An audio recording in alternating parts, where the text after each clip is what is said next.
नमस्कार मंडळी मी वास्तू ज्योतिष सल्लागार नयन धोत्रे आपल्या सगळ्यांचं स्वागत करतो आपल्या आवडत्या युट्यूबवरील आवडतं चॅनल ज्योतिष कट्टामध्ये। मंडळी, आजच्या भागामध्ये आपल्याला माहिती करून घ्यायची आहे ती म्हणजे राशी चक्रातल्या चौथ्या कर्क राशीच्या नोव्हेंबर 2023 महिन्यातल्या मासिक राशी भविष्याची। मंडळी, नोव्हेंबर महिना म्हटला म्हणजे लक्ष्मी पूजन, दीपावली, पाडवा, भाऊबीज, कार्तिक स्नान, देव दीपावली अशा आनंद आणि ऐश्वर्य देणाऱ्या सणांची नुसती रेलचेल असलेला हा महिना। या संदर्भातील महत्त्वाचे व्हिडिओ आपण याआधी केलेले आहेत, त्या सगळ्या व्हिडिओंची लिंक खाली डिस्क्रिप्शन मध्ये दिलेली आहे, ते व्हिडिओ अवश्य पाहायला विसरू नका। असा हा आनंददायी पर्वाचा नोव्हेंबर महिना आपल्या राशीसाठी कसा असणार आहे या अभ्यासनं सुद्धा तितकंच महत्त्वाचं राहणार आहे, त्याच्यामुळे हा संपूर्ण व्हिडिओ अवश्य पहा। म्हणजे हे राशी भविष्य जे आपण जाणून घेतोय ते आपल्या चंद्र राशीनुसार म्हणजे जन्म राशीनुसार माहिती करून घेत आहोत, कृपया याची दखल घ्या। तसेच या राशी भविष्यामध्ये सांगितलेल्या सगळ्याच गोष्टी तंतोतंत आपल्याला लागू पडतील असं आम्हाला कधीच कुठेही म्हणायचं नाही, कारण तुमच्या मूळ कुंडलीमधले असलेले ग्रहयोग कसे आहेत, कोणता ग्रह शुभ आहे अशुभ आहे, कोणत्या ग्रहाची दशा महादशा अंतर्दशा सध्या आपल्या कुंडलीमध्ये आहे, त्यानुसार हे दर महिन्याचे बदलणारे जे गोचर ग्रह आहेत त्यांचे परिणाम आपल्याला अनुभवायला मिळतात। परंतु शुभ असे किंवा अशुभ महत्वाचे ढोबळ परिणाम निश्चितपणे काही ना काहीतरी अनुभवायला निश्चितपणे मिळतात आणि आपण करू शकता आपल्या या महिन्याचं सुंदर असं नियोजन। व्हिडिओच्या शेवटच्या भागामध्ये आपण जाणून घेत आहोत ते म्हणजे चंद्राच्या गोचर भ्रमणानुसार शुभ आणि अशुभ दिवस कोणते असणार आहेत, तर शुभ परिणाम वाढवण्यासाठी एखादा सुंदर असा आध्यात्मिक उपाय कोणता करायचा आहे शेवटच्या भागात, त्यामुळे व्हिडिओ शेवटपर्यंत संपूर्ण पहा। सगळ्यात पहिल्यांदा जाणून घेऊया या महिन्यातील आनंद पर्व कोणता ग्रह निर्माण करत आहे। तर आपल्याला माहितच आहे की सध्या कर्क राशीला 8वा शनी म्हणजे शनी ग्रहाची पनवती सुरू आहे। जवळजवळ 140 दिवसापर्यंत शनी वक्री होता, अर्थात ही पनवती मार्च 25 पर्यंत असणार आहे। परंतु या महिन्यामध्ये शनी ग्रह 4 नोव्हेंबर पासून वक्री असलेला मार्गी होत आहे, त्यामुळे काही प्रमाणामध्ये आपल्याला येणाऱ्या अशुभ अनुभवांची जी काही क्षमता आहे ती कमी करण्याचं काम शनी महाराज करणार आहेत। काही अतिशय त्रासदायक घटनांना जे आपल्याला सामोरं जावं लागलं होतं त्या काही प्रसंगातून या महिन्यापासून आपल्याला मार्ग मिळायला मदत मिळेल, थोडी मनाची बुद्धीची जीवनातली प्रसन्नता वाढेल। अशा सर्व संघर्षमय परिस्थितीला सामोरं जाण्यासाठी आवश्यक असलेली आपली मानसिक आणि आत्मिक शक्ती आपल्याला अतिशय सुंदर साथ देताना इथून पुढे अजून सुंदर पद्धतीने दिसणार आहे। विशेष करून व्यापारी वर्गाला शनी ग्रहाची साथ मिळाल्यामुळे व्यवसायातील थांबून राहिलेली प्रगती या महिन्यापासून पुन्हा एकदा वाढायला मदत मिळेल। व्यवसायाच्या दृष्टीने काही महत्त्वाची कामं करायची योजना जर आपण आखली असेल तर अवश्य या महिन्यात ही योजना आपण 4 तारखेनंतर कार्यान्वित करण्याची दुसरी योजना आखू शकता। तसेच कर्मस्थानावर गुरु ग्रहावर मंगळ ग्रहाची शुभदृष्टी पडत असल्यामुळे नोकरीत असलेल्या मंडळींना सुद्धा या महिन्यापासून एक चांगला सकारात्मक सूर नोकरीतला सापडू शकेल। जी मंडळी नोकरी मिळवण्यासाठी बऱ्याच मार्गाने बऱ्याच दिवसापासून प्रयत्न करत होते त्यांना सुद्धा मनासारखा जॉब मिळायला हा महिना अनुकूलता दाखवतोय। अर्थात शनीच्या पनवतीच्या काळामध्ये आपल्याला काही गोष्टींमध्ये तडजोड मात्र करण्याची मानसिक तयारी करावी लागणार, त्याची आवश्यकता भासणार आहे, हे कृपया विसरू नका। परदेशी नोकरीच्या शोधामध्ये असाल तर मात्र हा महिना काहीसा थोडीशी निराशा वाढवणारा राहील। यासाठी कुठल्याही मध्यस्थाला पैसे वगैरे देऊन आपलं नुकसान मात्र करू नका। इम्पोर्ट एक्सपोर्टच्या क्षेत्रातील मंडळींनी आपल्या व्यवसायाकडे या महिन्यात थोडं जास्त लक्ष पुरवणं महत्त्वाचं ठरणार आहे। विशेष करून जी मंडळी टेक्नॉलॉजी, मशिनरी, ऑटोमोबाईल, इंजिनिअरिंग अशा क्षेत्राशी संबंधित कार्यक्षेत्रामध्ये कार्यान्वित आहेत। पंचम स्थान पत्रिकेतलं कुंडलीतलं 5वं घर हे विद्या अभ्यासाचं स्थान समजलं जातं, विशेष करून उच्च विद्या अभ्यास। या पंचम स्थानामध्ये 17 नोव्हेंबर पासून रवी आणि मंगळ या 2 ग्रहांची युती होत आहे, जे विद्यार्थी वर्गाला अत्यंत शुभ फलदायी राहण्याचं ठरतं आहे आपल्या अभ्यासातील प्रगती करता। विशेष करून जे विद्यार्थी इंजिनिअरिंग, इलेक्ट्रॉनिक, मेकॅनिकल, मेडिकल अशा क्षेत्राशी जोडलेले आहेत, या क्षेत्रातला अभ्यास करतायत, तसेच जे विद्यार्थी पोलीस भरती, संरक्षण खातं, मिलिटरी विभाग, MPSC, UPSC, कायदा, लॉ या विषयाचा अभ्यास करता आहेत किंवा या विषयाची परीक्षा या काळात देत आहेत, त्यांच्यासाठी काही महत्त्वाचे निर्णय घेण्याकरता अर्थात चांगले हा महिना उत्तम प्रतिसाद देणारा राहणार आहे। तर ज्यांना शिक्षणासाठी परदेशी जायचं ठरवलेलं आहे त्यांनी या संदर्भातली तयारी सुरू करायला या महिन्यापासून हरकत नाही. महत्वाची कागदपत्र जमवणं, योग्य व्यक्तींशी संपर्क साधणं, वैवाहिक जीवनासाठी या महिन्यातील शनीचे मार्गी होणं हे अत्यंत शुभ समजलं जातं, कारण आपल्या विवाहस्थानाचा स्वामी ग्रह शनी आहे. बऱ्याच काळापासून वैवाहिक जीवनामध्ये सुरू असलेली काही नकारात्मक स्थिती ही शनीच्या मार्गी होण्यामुळे आपल्या वैवाहिक जीवनामध्ये काही अप्रिय गोष्टींची जी मात्रा आहे ती कमी करायला आपल्याला निश्चित मदत करेल. त्यामुळेच जीवनातली एक प्रकारची प्रसन्नता वाढताना दिसेल. तो कोर्ट कचेरीच्या कामामध्ये सामंजस्याने out of the court settlement करण्यासाठी सुद्धा मंडळी हा महिना शुभ आहे.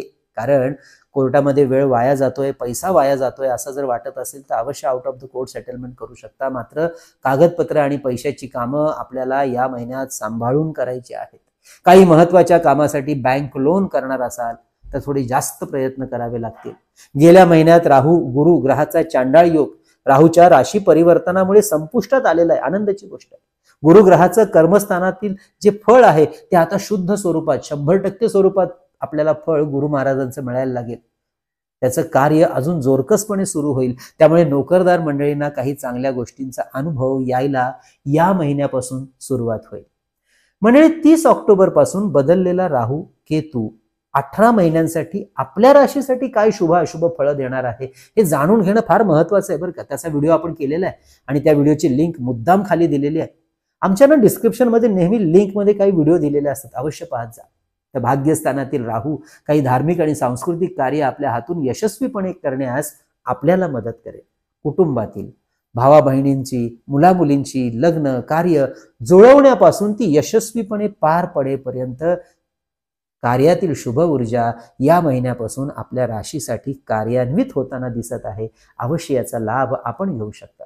कारण काय मंडळी, कर्क राशी तशी ना सामाजिक, कौटुंबिक, सांस्कृतिक कार्यामध्ये नेहमीच पुढाकार आणि जबाबदार घेणारी राशी समजली जाते. त्यामुळे आपल्यासाठी हे आनंद पर्व आहे आणि म्हणूनच या सर्व कार्यामध्ये पुन्हा एकदा आपल्या आनंदी आणि आवडीचा प्रवास सुरू करायला हा महिना कारणीभूत ठरणार आहे. आणि म्हणूनच एखाद्या सामाजिक कार्याची सुरुवात करणं आणि समाजापर्यंत जाणं याच्या विचारात काही प्लॅनिंग केलेलं असेल, नियोजन केलेलं असेल, विचारामध्ये असाल तर त्यासाठी काही योजना आपण आधीपासून तयार केलेल्या असतीलच. तर अवश्य या महिन्यात शुभ मुहूर्तावर 4 नोव्हेंबर नंतर या तुमच्या गोष्टींचा श्री गणेशा करायला हरकत नाही.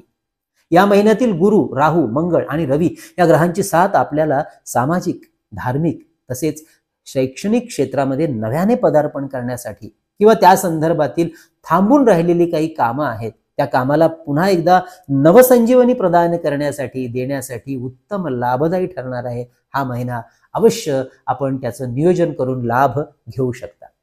शुक्र ग्रह 29 नोव्हेंबर पर्यंत कन्या या त्याच्या नीच राशीमधून आपल्या कुंडलीच्या पराक्रम स्थानातून 3ऱ्या घरातून गोचर भ्रमण करत असल्यामुळे भावंडांबरोबर कोणतेही आर्थिक व्यवहार मात्र थोडे सांभाळून करा, वाद होणार नाही याची काळजी घ्या. तर प्रवासामध्ये आपल्या मौल्यवान वस्तू थोड्या सांभाळाव्या लागतील, तेव्हा काळजी घ्या.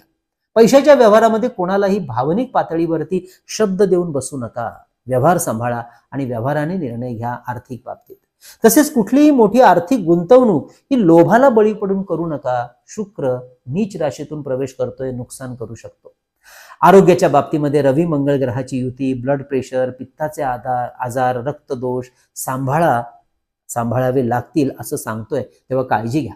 मंडळी, आपल्याला सुद्धा ज्योतिष किंवा वास्तू विषयामध्ये आमच्याकडून सशुल्क मार्गदर्शन घ्यायचं असेल तर कार्यालयाच्या संपर्क नंबरवरती आपण व्हॉट्सअप करून आधी माहिती घ्या की कन्सल्टिंग कसं केलं जातं आणि त्यानंतर आपली अपॉइंटमेंट अवश्य बुक करा. त्यासाठी आमचा नंबर आहे 9892156163. हा ऑफिसचा नंबर नेहमी थंबनेलवर आणि खाली डिस्क्रिप्शनमध्ये दिलेला असतो.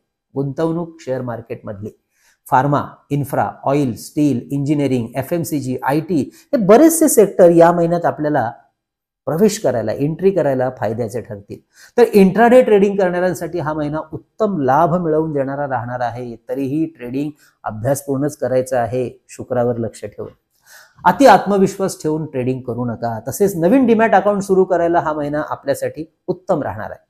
तर मंडळी, ही होती महत्वाच्या ग्रहांच्या गोचर भ्रमणाची आपल्यासाठी या महिन्यातली परिस्थिती, स्थिती आणि त्याचे परिणाम.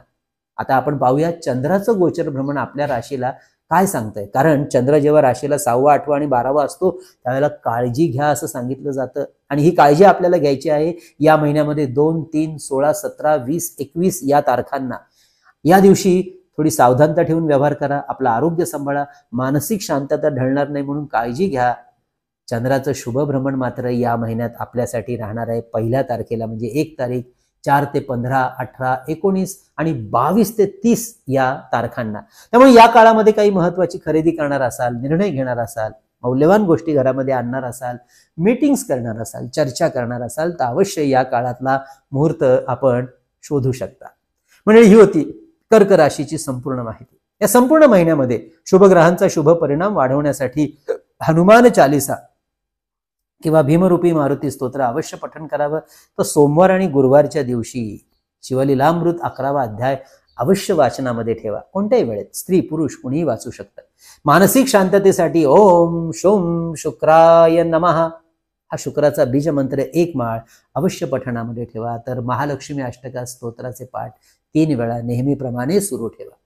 आणि हो मंडळी, आपण जी आतुरतेने वाट पाहत होता ती म्हणजे दत्त महाराजांच्या पवित्र क्षेत्र नृसिंहवाडी यात्रेची, जी आपले दरवर्षी आपल्या ज्योतिष कट्टातर्फे आपण करत असतो. ती यात्रा यावर्षी जानेवारीमध्ये होणार आहे 2024. म्हणजे लक्ष्मी उपासना आपल्या कार्यातील संपन्नता वाढवण्यासाठी, लक्ष्मी स्थिर करण्यासाठी, तर दत्त महाराजांची उपासना ही जीवनातील कष्ट, नकारात्मक ऊर्जा कमी करण्यासाठी केली जाते. अशाच विविध स्तोत्र आणि मंत्रांची सामूहिक साधना आणि उपासना करून घेण्यासाठी आपल्या ज्योतिष कट्टाच्या वतीने दत्त क्षेत्र नृसिंहवाडी येथे जानेवारी 2024 26, 27, 28 या तारखांना वार शुक्रवार, शनिवार, रविवार काही धार्मिक कार्यक्रमांचं अतिशय सुंदर असं आयोजन करण्यात आलेलं आहे.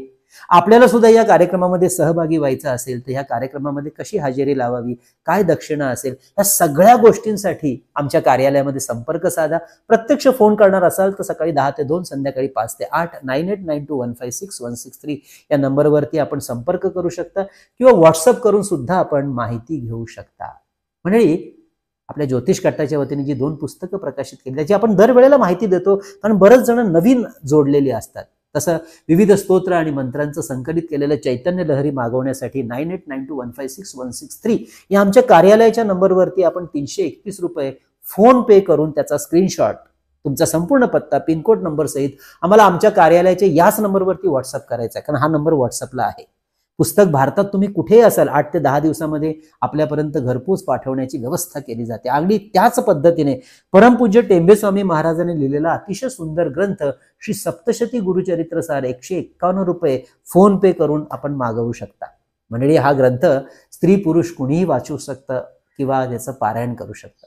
तसेच शुभ मुहूर्तावर अभिमंत्रित केलेली रुद्राक्ष, सिद्ध केलेली विविध ग्रहांची यंत्र, विद्यार्थ्यांसाठी गणेश रुद्राक्ष, सिद्धी गणेश यंत्र, सरस्वती यंत्र, तर आपल्या ऐहिक सुखासाठी श्रीयंत्र, वास्तुदोष निवारण यंत्र, सरस्वती यंत्र, मेरू श्री यंत्र, लक्ष्मी कवडी यांची सुद्धा माहिती घेण्यासाठी आपण व्हॉट्सअप करून माहिती घेऊ शकता. तर मंडळी, असं हे सुंदर पर्व दिवाळीचं, आनंदाचं, उत्साहाचं आणि आपल्या मनातील असलेल्या मनोकामनाच्या सिद्धीचं जावं हीच भगवंताचरणी प्रार्थना. कळावे लोभाय असावा. धन्यवाद.